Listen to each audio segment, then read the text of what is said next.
Greetings, I'm Mark Green. Welcome to my channel. This is where I'm going to be talking about all things bikepacking related, especially my first big adventure, as this summer I attempt to ride from about here over to about here. It's a little over 4,000 miles. Wish me luck. Um, I'm going to be talking about first who I am, why I'm doing this ride, and then I'll be talking about everything that's gone into it, from planning the route, which was way more complicated than I thought it was going to be, how I've selected the components of my custom bike that I've built just for this ride. I'll be reviewing those components, talking about the mistakes I've made, that sort of thing along the way. I'll be talking about all the camping gear that I'm going to be taking, how I've selected it. I'll be doing some reviews of the camping gear as well. And then once we get to the actual ride in about a month, I'll be posting videos from along the way, both good and bad. I think there's going to be some great scenery, but there are probably going to be some struggles to talk about as well. Wish me luck. Um, as I've been planning this for about the last year, a lot of friends have been asking me, why are you doing this? Isn't this a crazy thing to do at this age? All kinds of questions. And I'm going to use a bunch of those questions to prompt the rest of this video. I'll be answering a bunch of those. So let's get to that. We've moved down to my workshop where I've been assembling my bike, pulling together my camping equipment, and generally prepping for the ride. So I thought this would be a good place to answer the first few questions that I referred to. This is not an answer to one of those questions, but I thought I should start by telling you a little bit about who I am. I'm a retired guy living just outside Nashville. I've been biking my whole life, ever since my first tricycle long, long ago. According to the baby book my mom kept, I got my first bike without training wheels when I was 6. So except for high school, I can't remember a time when I wasn't cycling. I've done many group rides of up to 100 miles, a couple of much longer multi-day trips, and countless other rides. That said, I've never been or wanted to be a bike racer. I am in this as for the joy and the escape of riding, not for getting someplace in a hurry. That's very important to this whole ride.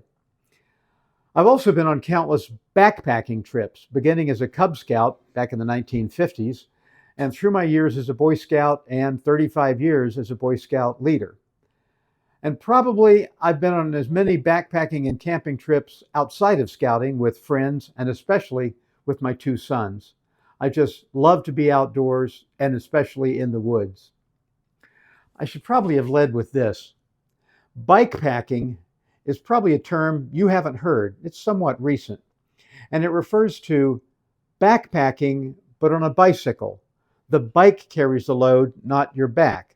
Now, some people do carry a backpack for their water or whatever. I prefer not to. I put everything on the bike.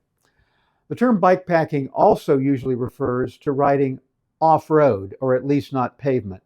This isn't mountain biking, but a lot of gravel and mixed surfaces. Bikepacking is closely related to bike touring, which refers to taking a multi-day trip on a bicycle without carrying one's own gear and food, usually on paved roads. Bike touring folks generally ride lighter bikes, stay in hotels, and have a support vehicle accompanying them on their rides. These are often commercially organized rides that can be very expensive, too rich for my blood. On to the first question. Will I be staying in hotels? No.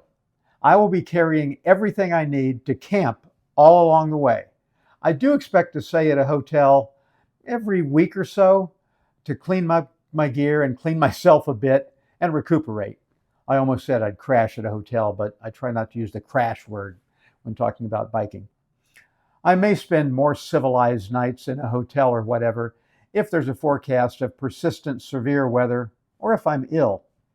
I expect to stock up on groceries at the beginning of the ride and every few days as I happen to pass stores. Won't this be lonely? No.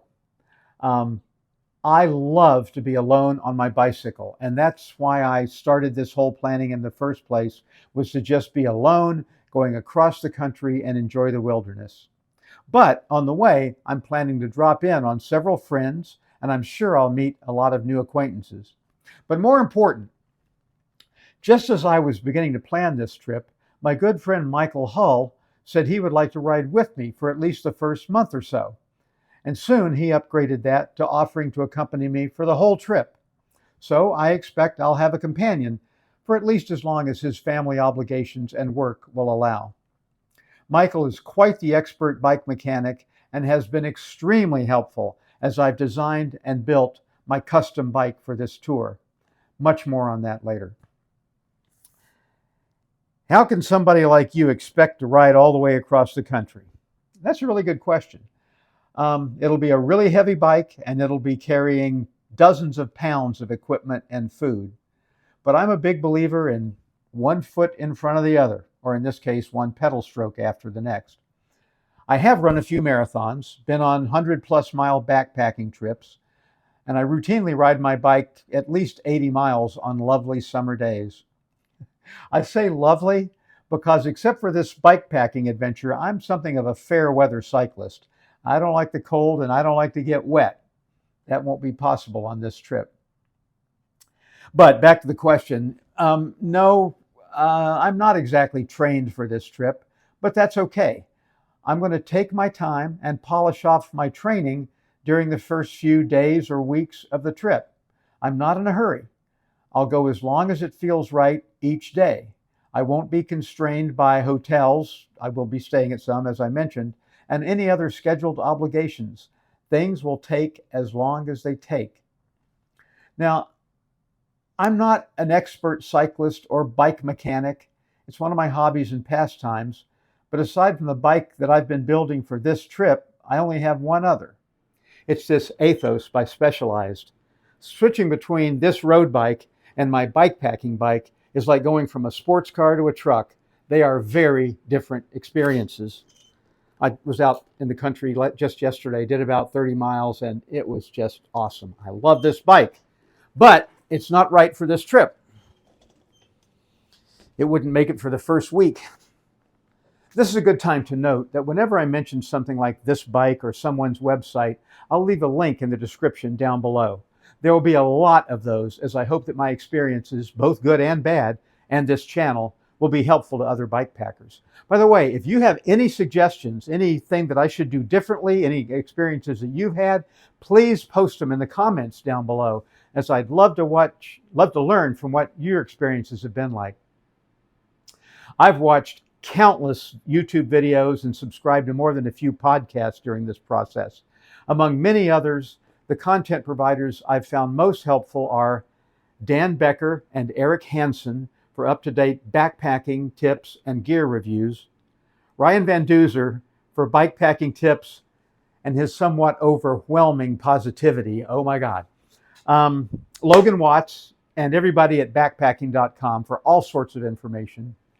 DM Production for drone tips. I'll be talking a lot about droning in a later video. For inspiring stories about bikepacking across countries and even continents, Martin Doulard, Louisa and Toby at Chains and Cords, and Laura at Giant Cheerio. And especially my favorite YouTuber on the planet, my son Daniel Green, a professional YouTuber, for all of his tips and advice about getting this site up and running. Again, links to all of them down below.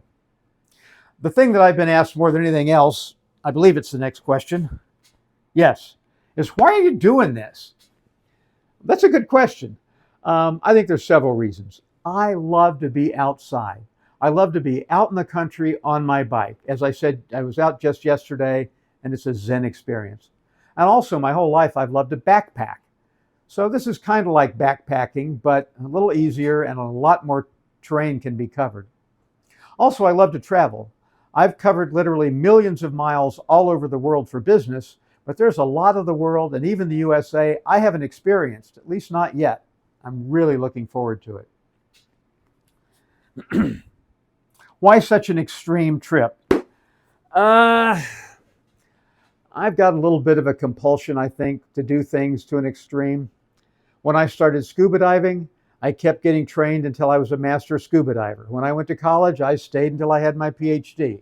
When I became a runner, I ran longer and longer races until I ran a few marathons. Well, you get the picture. And so this is kind of in line with that compulsion of mine to do things to a little bit of extreme. Also, I'm retired now, and I've got the time and resources to do some big things while I'm still physically able.